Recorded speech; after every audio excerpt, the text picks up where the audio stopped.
जय हिंद दोस्तों, नमस्कार। बीटीएस एजुकेशन 2.0 में आप सभी साथियों का स्वागत है। जैसे कि आप सबको पता है कि ये जो क्लास है हमारा BEd second year CCS university Meerut, जिसका सब्जेक्ट कोड है आपका E302, जिसके अंतर्गत आपका सब्जेक्ट का जो नाम है उसका नाम है लिंग, विद्यालय और समाज, जेंडर, स्कूल एंड सोसाइटी। इसके यूनिट नंबर फर्स्ट का जो इस वीडियो के अंतर्गत हम बात करेंगे, जो इसका यूनिट नंबर फर्स्ट जो है वो लिंग मुद्दे प्रमुख संकल्पनाएं हैं। इसके अंतर्गत जो है लघु उत्तरी प्रश्न के आपके 54 प्लस क्वेश्चन का डिस्कस करेंगे, जो परीक्षा के दृष्टिकोण से बहुत ही महत्वपूर्ण है। इसलिए इस वीडियो को आप पूरा देखिएगा, बीच में वीडियो छोड़कर आप लोग मत जाइएगा। अगर चैनल पर नए हैं तो चैनल को सब्सक्राइब करना और लाइक करना ना भूलें, और वीडियो को पढ़ने वाले बच्चों के बीच में शेयर करें। चलिए आज के अति लघु उत्तरी प्रश्न के 54 क्वेश्चन देखेंगे। उसका पहला क्वेश्चन आपका इस प्रकार है। जो पहला क्वेश्चन है आपका, नारीयता से क्या तात्पर्य है, यानी नारीयता से आप क्या समझते हैं। तो इसका सही उत्तर हो जाएगा, नारीयता समाज व संस्कृति के द्वारा नारी का एक विशिष्ट निर्माण है, जिसके माध्यम से उसकी प्रस्तुति, भूमिका, पहचान और सोच, मूल्य व अपेक्षाओं को जो है गढ़ा जाता है। अगला प्रश्न है प्रश्न नंबर 2, नारीवाद क्या है। तो नारीवाद एक ऐसी विचारधारा है जिसके अंतर्गत स्त्री व पुरुष के बीच असमानता को स्वीकार किया गया है तथा उसके सबलीकरण की प्रक्रिया को बौद्धिक एवं क्रियात्मक रूप से प्रस्तुत किया जाता है। अगला प्रश्न है प्रश्न नंबर 5, समाज में लिंगों के बीच शारीरिक व जैविक स्तर पर क्या अंतर है। तो इसका सही उत्तर हो जाएगा, उनके बीच शरीर व जैविक अंतर सार्वभौमिक है। जनांग की बनावट, उनकी लंबाई, चौड़ाई, आकार, प्रकार, वक्ष स्थलों में अंतर, शारीरिक शरीर में बालों की भिन्नता आदि अंतर देखे जा सकते हैं। अगला प्रश्न है प्रश्न नंबर 6, लैंगिक गुणसूत्रों से आप क्या समझते हैं। तो इसका सही उत्तर हो जाएगा, स्त्री की जैविक संरचनाओं 2 आधारभूत कोषों पे होती हैं, वहीं पुरुषों में एक कोष में होती हैं। स्त्री के लिए जो गुणसूत्र होते हैं जो होते हैं वो यक्ष होते हैं, तथा पुरुषों के लिए जो होता है वायु गुणसूत्र होते हैं। यानी जो भी पुरुष होता है उसके गुणसूत्र जो होते हैं वो यक्ष वायु के रूप में होता है, और जो लड़कियां होती हैं यानी महिला होती हैं उनके लिए जो होता है आपका यक्ष गुणसूत्र होते हैं। अगला प्रश्न है प्रश्न नंबर 7, समाज में हिंदू परिवार की स्थिति कैसी है। तो इसका सही उत्तर हो जाएगा कि समाज में जो हिंदू परिवार की जो स्थिति है वो इस प्रकार है। पहला है जो इसमें वो है प्रथाओं एवं परंपराओं को महत्वपूर्ण स्थान देना। दूसरा है पारिवारिक रूपी संस्था में सर्वाधिक प्रचलित हैं, जो संयुक्त परिवार के रूप में है। परिवार में जाति व्यवस्था पर निर्भरता है। पुरुष वंश चलाते हैं हिंदू समाज में, और विधवा होने की एक जो है सामाजिक अभिशाप है, यानी एक तरह का एक श्राप है विधवा होने का। अगला प्रश्न है आपका प्रश्न नंबर 8, लिंग में सामाजिक भूमिका का आयाम बताइए। तो इसका सही उत्तर हो जाएगा कि लिंग में जो सामाजिक भूमिका होते हैं उसके आयाम जो है इस प्रकार है। पहला नारी शरीर, दूसरा है समाज में लिंग केंद्रिता, और तीसरा है आपका समाज में पुरुष वर्ग के लाभ प्रबद्ध स्थिति, और आपका पांचवा लास्ट है समाज में व्यापक लैंगिक भिन्नताएं। अगला प्रश्न है प्रश्न नंबर 9 है, निजी सार्वजनिक द्विविभाजन किसे कहते हैं। तो इसका सही उत्तर हो जाएगा, आधुनिक समाज में निजी एवं सार्वजनिक रूप से भी लिंग के आधार पर द्विविभाजन पाया जाता है, जैसे कार्य क्षेत्र, वेतन, निर्णय क्षमता, सेवानिवृत्ति की क्षमता, पुरुष बच्चों का लालन पालन, व्यवस्था, शिक्षा आदि जिम्मेदारियों से मुक्त जीवन जी जा सकता है, जबकि स्त्रियां बच्चों को लालन पालन, उनके स्वास्थ्य आदि देखभाल के लिए अपना संपूर्ण जीवन जो है वो लगा देती हैं। अगला प्रश्न है प्रश्न नंबर 10, पितृसत्तात्मक समाज किसे कहते हैं। तो इसका सही उत्तर हो जाएगा कि जिस समाज में शक्ति व सत्ता जो है पुरुष के हाथ में होता है उसे पितृसत्तात्मक समाज कहते हैं। अगर यही जो है शक्ति जो है अगर किसी महिला के हाथ में होगी या स्त्री के हाथ में होगी तो उसे हम मातृसत्तात्मक समाज कहते हैं। तो जो ये क्वेश्चन है क्वेश्चन नंबर 10 है वो पितृसत्तात्मक समाज पूछा है, तो इसमें जो है सारा जो शक्ति है वो पुरुष के हाथ में होती है। अगला प्रश्न है प्रश्न नंबर 12, विद्वानों ने समाज में परिवार को किस रूप में देखा है, स्पष्ट कीजिए। तो इसका सही उत्तर हो जाएगा, विद्वानों ने परिवार को मानव जाति के आत्मसंरक्षण, संवर्धन और जाति जीवन के सत्य और निरंतरता बना रखने का प्रमुख साधन माना है और मानव जीव का सबसे सुखद और संतोष आश्रय जो है वो परिवार को ही कहा गया है। अगला प्रश्न है प्रश्न नंबर 13। महिला को पुरुष की तुलना में निम्न अंतर आंकने में कौन कौन से कारण है? तो इसका सही उत्तर हो जाएगा कि जो महिला को पुरुष की तुलना में जो अंतर आंकने का जो कारण है वो निम्न प्रकार है, जिसमें से पहला है महिलाओं के घरेलू कार्य का अनुत्पादक समझना। दूसरा है कि पुरुष प्रधान के कारण अधिकारों की समानता न देना महिलाओं को। तीसरा है आर्थिक स्वतंत्रता की कमी और घर और बाहर दोनों की जिम्मेदारी। अगला चौथा पॉइंट है आपका पारिवारिक कार्यों में निर्णायक भूमिका का न होना, यानी किसी भी निर्णय में जो महिलाओं की विशेष कोई भूमिका नहीं होती है। अगला प्रश्न है प्रश्न नंबर 14। समाज में प्रचलित मान्यताओं का नारी जीवन में क्या प्रभाव है? यानी जो समाज में जो प्रचलित मान्यता है उसमें नारी जीवन का किस प्रकार प्रभाव पड़ रहा है, तो उसके बारे में आपको उत्तर देना है इसका। तो इसका सही उत्तर हो जाएगा कि समाज में प्रचलित मान्यताओं एवं विश्वासों के विशेष स्वरूपों में जो है नारी की प्रतिस्थिति एवं छवि दोनों जो है वो निम्न प्रकार के हैं। अगला प्रश्न है प्रश्न नंबर के 15। पुरुष प्रधानता की हानिकारक स्थिति क्या है? प्रकाश डालिए। तो इसका सही उत्तर हो जाएगा समाज में एक इंसान दूसरे इंसान को गुलाम बनाए और इसमें बड़ी पीड़ा और सामाजिक त्रासदी क्या हो सकती हैं। रोती गिड़गिड़ाती और दया की भीख मांगती छोटी छोटी लड़कियां जो है उनके साथ बलात्कार करना, हत्या कर उन्हें अंधकूप में डाल देना, क्या यही इंसानियत है? अगला प्रश्न है प्रश्न नंबर 16। जनजाति समाज जीवात्मक एवं जीववाद के प्रमुखतया विश्वास करते हैं, वे किसके जीवात्मा में वास करते हैं? तो इसका सही उत्तर हो जाएगा कि जो जनजाति समाज होती हैं वे पशु, पक्षी, नदी, तालाब और पसाड़ आदि, यानी पसाड़ मतलब होता है पहाड़, सभी जीवात्मा वास करती हैं उनका मानना है। यानी जनजातियों का मानना है कि जितने भी पशु, पक्षी और तालाब, पोखरा है, पसाड़ है, पर्वत हैं, उन सब में क्या होते हैं जो भगवान वास करता है। इनकी वातावरण जीवात्मक से भरा हुआ है, इसी कारण समय समय पर उन जीवात्मों की पूजा अर्चना करना अपना जो है उस तरह के वो प्रमुख कर्तव्य मानते हैं। अगला प्रश्न है प्रश्न नंबर 17। बेथोवन और लुईस मॉर्गन ने परिवार के विकास में किन 5 स्तरों का उल्लेख किया है? तो इसका सही उत्तर हो जाएगा कि उन्होंने जो उल्लेख किया है वो है रक्त संबंधी परिवार, दूसरा है समूह परिवार और तीसरा है सिडमियन परिवार और चौथा है आपका प्रतिशतात्मक परिवार तथा पांचवा जो उन्होंने डिस्कस करा था वो है आपका एक विवाह परिवार।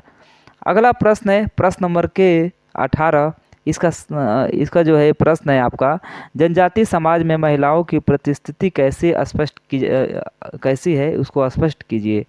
तो इसका उत्तर हो जाएगा कि जो जनजाति समाज की जो महिलाएं होती हैं वो समाज में की महिलाओं की उपस्थिति की तुलना में जो होती है और जातियों की तुलना में जो होती है जनजाति समाज की महिलाएं जो है वो अधिक स्वतंत्र रूप से पाई जाती हैं, क्योंकि उनके समाज में जो है पुरुष का कोई विशेष आकलन नहीं है, क्योंकि इसमें महिला और पुरुष जो है वो दोनों जो है वो समान काम करते हैं। इसलिए जो है जनजाति समाज की स्त्रियों पर उनके जो पुरुष होते हैं उनका जो है कोई विशेष अधिकार नहीं हो पाता है और जो महिलाएं होती है जनजाति की वो जो है अपने रूप से कोई भी काम करने के लिए, कहीं जाने आने के लिए भी ये जो है वो स्वतंत्र होती हैं। अगला प्रश्न आपका प्रश्न नंबर 20 है। केट मिलेट नाम किस विषय के लेखन कार्य करने पर विशेष श्रद्धा के साथ लिया जाता है? तो जो केट मिटेल का जो नाम है वो नारीवाद के विषय के लिए जो है विशेष रूप से श्रद्धा से ली जाती है। अगला प्रश्न है प्रश्न नंबर 21। नारीत्व शब्द क्या स्पष्ट होता है? तो जो नारीत्व शब्द होता है इससे जो स्पष्ट होता है वो स्त्री के बीच शारीरिक और जैविक अंतर को क्या करता है, ये शब्द जो है स्पष्ट करता है। अगला प्रश्न है प्रश्न नंबर 22। धर्म की मौलिक विशेषताएं कौन कौन सी है? तो इसका सही उत्तर हो जाएगा धर्म की जो मौलिक विशेषताएं होती हैं वो अपना अलग अलग होता है, जिसमें से पहला है अलौकिक शक्ति का विश्वास और दूसरा है मानसिक और उनका उद्वेग अथवा भावनाएं होती हैं और तीसरा होता है उनकी धार्मिक व्यवहार होती हैं और चौथा धार्मिक सामग्री भी होती है और पांचवें नंबर के जो पॉइंट है वो श्रेष्ठता की भावना होती है अपने धर्म के प्रति। अगला छठवां नंबर का जो है पॉइंट वो है धार्मिक स्तर और अगला है जो है वो धार्मिक अनुष्ठान भी होता है इसमें। अगला क्वेश्चन जो है प्रश्न नंबर 23 है, अभौतिक संस्कृति से क्या तात्पर्य है? तो इसका सही उत्तर हो जाएगा कि अभौतिक जो है सांस्कृतिक से तात्पर्य उन अमूर्त तत्वों से है जिनका स्पर्श नहीं किया जा सकता है, जिनको हम छू नहीं सकते, इन्हें केवल महसूस कर सकते हैं, जैसे कि हमारे विश्वास, विचार, प्रथा, आदर्श, मान्यता, ज्ञान, कानून, मूल्य, धर्म, कला, भाषा आदि जो होते हैं। अब अगला प्रश्न है प्रश्न नंबर के 25, जनजातीय महिलाओं के प्रतिष्ठित और सही आकलन पुरुषों की महिलाओं की पारस्परिक दायित्व तथा उनके प्रत्येक को दूसरे की निरकुशलता से बचाने के लिए किए जाने वाले उपायों को समझ लेने के बाद की जा सकती है। यह कथन किस विद्वान ने किया है? तो मेलिनोस्की नामक विद्वान थे, इन्होंने इस तरह की जो है आपका कथन दिया था। अगला प्रश्न नंबर 26 है, किस प्रकार के समाज में महिलाओं को उच्च स्थान प्राप्त है तथा परिवार में भी सर्वोच्च स्थान महिला को दिया जाता है और आर्थिक व्यवस्था में भी संपत्ति और अन्य सामाजिक विषयों में निर्णय लेने का जो है अधिकार है वो महिलाओं के पास ही होता है। उस समाज को हम किस नाम से जानते हैं? तो उसको जो है मातृसत्तात्मक समाज के नाम से जानते हैं। अगला प्रश्न नंबर 27, ऐसे परिवार में विवाह के बाद पत्नी अपने पति के घर नहीं जाती है अपितु अपने घर में ही रहती हैं और उसका पति जो है उसके घर जाकर अपने पत्नी के परिवार का एक सदस्य बन जाता है और वह वहीं रहने लगता है। बच्चों की हर प्रकार की देखभाल तथा आपस पालन पोषण और माता का अधिकार पिता की तुलना में कहीं अधिक होता है। यह कथन किस विद्वान ने कहा है? तो इसका सही उत्तर है, इसका उत्तर कट गया है लेकिन आप लोग सुन लीजिए कि इसका जो सही उत्तर है वो जो है इन्होंने जो कथन दिया था उनका नाम था उस विद्वान का मैकाइवर एवं पेज का। किसका था? मैकाइवर एवं पेज का। एक क्वेश्चन टेट सीटेट में भी आया हुआ है। अगला प्रश्न नंबर 28 है, लाबी ने प्रसिद्धि के विभिन्न आधार कौन कौन से बताए हैं? तो जो लाबी नाम के विद्वान हैं उन्होंने प्रसिद्धि को जो आधार बताया है वो पहला बताया है पुरुषों द्वारा महिलाओं के साथ किया जाने वाला वास्तविक व्यवहार तथा दूसरा है महिलाओं को प्राप्त कानूनी एवं प्रथागत परिस्थिति और तीसरा है महिलाओं को उपलब्ध सामाजिक में सहभागिता का आधार और चौथा जो है लाबी का जो पॉइंट है वो है महिला द्वारा किए जाने वाले कार्यों में प्रकृति एवं विस्तार। अगला प्रश्न नंबर 29, जनजाति में महिलाओं की परिस्थिति में परिवर्तन में क्या क्या कारण है? तो इसका सही आंसर हो जाएगा आपका संवैधानिक प्रावधान है, दूसरा है आपका आरक्षण सुविधाएं हैं और तीसरा है शिक्षा का विस्तार और चौथा है विकास कार्यक्रम और पांचवा है आपका बाहरी संपर्क। अगला प्रश्न नंबर 30, 20वीं सदी में किस आंदोलन ने एक विश्व प्रसिद्ध नारीवादी आंदोलन का रूप ले लिया था? तो इसका सही उत्तर हो जाएगा कि 20वीं सदी में जो है जो एक विश्व नारीवादी का जो प्रसिद्ध नारीवादी आंदोलन का रूप ले लिया था विश्व प्रसिद्ध में, उसका जो नाम था आपका विमेन लिव ने था। क्या था? Women live. अगला प्रश्न आपका प्रश्न नंबर के 33 है, नेशनल ऑर्गेनाइजेशन ऑफ विमेन नामक संस्था की स्थापना किसने और किस सन में की थी?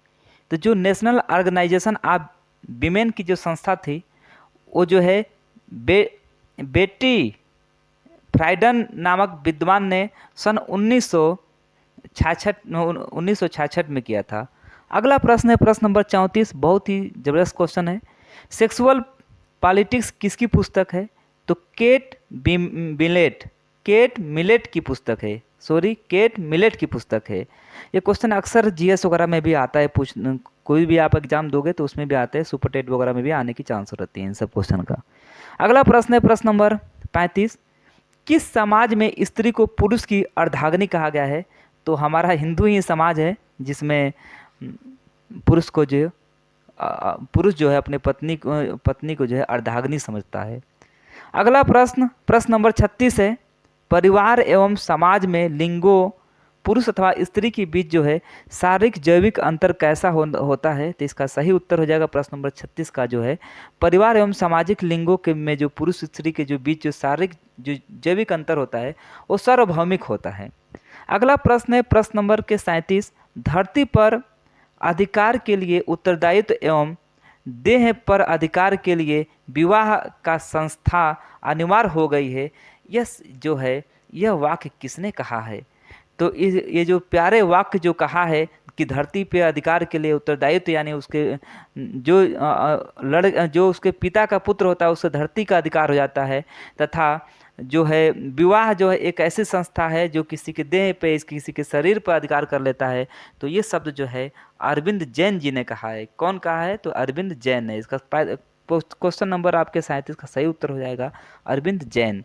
अगला प्रश्न नंबर 38 है, सामंजस्य व समझौते की परिस्थितियों में प्रायः नारी को किसकी बलि देनी पड़ती है? तो जो सामाजिक समझौते होती है उसमें प्रायः जो है नारी को स्वयं को अपनी बलि देनी होती है। अगला प्रश्न है आपका प्रश्न नंबर के 40, लिंग भेद का विचार किस प्रकार से भेद में शामिल किया जा सकता है? तो जो लिंग भेद का विचार है वो सामाजिक और सांस्कृतिक भेद में जो है वो शामिल किया जा सकता है। अगला प्रश्न है प्रश्न नंबर के 41, बहुत ही महत्वपूर्ण क्वेश्चन है 41, महिलाओं के लिए और लड़कियों के लिए तो बहुत ही महत्वपूर्ण क्वेश्चन है 41 नंबर। महिलाओं के लिए संबंधित प्रमुख कानून कौन कौन से हैं? ये महिला लोग को जानना भी चाहिए इस कानून के बारे में, ताकि पुरुष का अत्याचार ना सहें। अगला इसका उत्तर है Hindu Marriage Act, Hindu Succession Act, Minority and Guardianship Act और Hindu Adoption and Maintenance Act आदि होते हैं, और भी होते हैं एक्ट। अगला प्रश्न है प्रश्न नंबर के 42, जब एक पुरुष एक ही स्त्री से विवाह और यौन संबंध रखता है या रखती है तो यह परिवार का कौन सा स्वरूप कहलाता है? तो जब एक पुरुष का एक ही स्त्री से विवाह होता है और उन्हीं के साथ जो है वो अपना यौन संबंध बना कर रखती है तो इसे एक विवाह कहते हैं। अगला प्रश्न है प्रश्न नंबर के 43 कि किस वर्ष को महिला सशक्तिकरण वर्ष मनाया गया था? यानी किस वर्ष महिला सशक्तिकरण वर्ष के रूप में मनाया गया था? तो इसका सही उत्तर हो जाएगा कि 2001 में। 2001 में जो है महिला सशक्तिकरण के रूप में जो है पहली बार जो है मनाया गया था। इसमें एक क्वेश्चन छूट गया है, प्रश्न नंबर के 44 छूट गया है, जो था कि हमारे देश में प्रतिवर्ष किस दिन को महिला दिवस मनाया जाता है? तो इसको आप लोग सुन लीजिए कि जो हमारे देश में जो है प्रतिवर्ष जो महिला दिवस जो है वो 8 मार्च को मनाया जाता है। उसके बाद से आपका अगला प्रश्न है प्रश्न नंबर 45, यौन भेद किस प्रकार की अवधारणा है? तो इसका सही उत्तर हो जाएगा कि जो यौन भेद है वो यह प्राकृतिक रूप से बनाई जाने वाली जो है जैविक अवधारणा है। अगला प्रश्न नंबर 46 है, लिंग भेद का आधार क्या है? तो लिंग भेद का आधार एक सामाजिक है। अगला प्रश्न नंबर 47, किस समाज में मामा की विशिष्ट स्थिति होती है क्योंकि बच्चों की देखभाल कि पिता की तुलना में मामा की जो है भूमिका जो है बहुत अधिक होती है? तो इसका सही उत्तर हो जाएगा मातृवंशी समाज में। कौन से समाज में? मातृवंशी समाज में। अगला प्रश्न नंबर 48, किस जनजातीय समाज में प्रतिबंधों के कारण महिलाओं की स्थिति काफ़ी निम्न हो जाती है? तो जो है टोडा जनजातीय समाज होती है, इसमें सामाजिक प्रतिबंधों के कारण जो है महिलाओं की जो है स्थिति काफ़ी निम्न यानी कम हो जाती है। अगला प्रश्न नंबर 49 है, सरकार जनजातीय महिलाओं को सशक्तिकरण हेतु कौन कौन सी योजना चला रही है? तो प्रश्न नंबर 49 है, सरकार जनजातीय महिलाओं के सशक्तिकरण के लिए कौन सी योजना चला रही है? तो इसका सही उत्तर हो जाएगा कि सरकार जो है आदिवासी महिलाओं के लिए आदिवासी महिला सशक्तिकरण जो है योजना चला रही है। अगला प्रश्न है प्रश्न नंबर के 51, जनजातियों में विवाहों का खर्च किस पक्ष द्वारा वहन किया जाता है? तो बहुत ही सुंदर क्वेश्चन है, बहुत ही बेहतरीन और अच्छा क्वेश्चन है प्रश्न नंबर 51 कि जनजातीय महिला में खर्च किस पक्ष के द्वारा वहन किया जाता है यानी किया जाता है? तो जो इसमें इसका सही उत्तर हो जाएगा कि जनजातीय विवाह में जो खर्च जो होता है वर पक्ष से होता है। वर मतलब होता है कि दुल्हा पक्ष से होता है। अगला प्रश्न है प्रश्न नंबर 52, किस संशोधन के पश्चात पंचायतों में महिलाओं के लिए 1/3 मतलब होता है 1/3 आरक्षण की व्यवस्था की गई है? तो इसका सही उत्तर हो जाएगा कि जो है 73वें एवं 74वें संशोधन में जो है जिसके पश्चात जो होते हैं महिलाओं को जो है 1/3 जो है आरक्षण देने की जो है इसके में बात किया गया था। अगला प्रश्न है प्रश्न नंबर 53, लैंगिक सशक्तिकरण क्या है? तो इसका सही उत्तर हो जाएगा कि लैंगिक सशक्तिकरण जो है वो किसी भी लिंग के लोगों का सशक्तिकरण है, जो कि पारंपरिक रूप से महिलाओं के सशक्तिकरण के अपने पहलू को कम करते हुए अवधारणा एवं भूमिका के रूप में जैविक सेक्स और लिंग के बीच अंतर पर जोर देता है, अर्थात विशेष राजनीतिक और सामाजिक अन्य हौसले को लिंगों का उल्लेख करती हैं। आज का जो क्वेश्चन है, इसी क्वेश्चन के साथ जो है आज का वीडियो समाप्त होता है।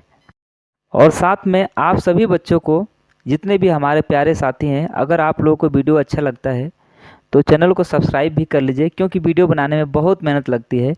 शायद आप लोग को पता नहीं होगा, लेकिन खैर कोई बात नहीं। आप लोग वीडियो को लाइक सब्सक्राइब करें या ना करें, लेकिन मेहनत से पढ़ाई करें, जिससे आपके अपनी मंजिल मिल सके और जिससे आपके जो भी आपके घर के आपके माता पिता और आपने जो सपना देख रखा है वो अपने सपना को जो है पूरा कर पाओ। चलिए दोस्त, मिलते हैं नेक्स्ट वीडियो में। आप लोग अच्छे से मेहनत से पढ़ाई करिएगा। मिलते हैं नेक्स्ट वीडियो में। तब तक के लिए सभी साथियों को जय हिंद, जय भारत, जय जवान, जय किसान।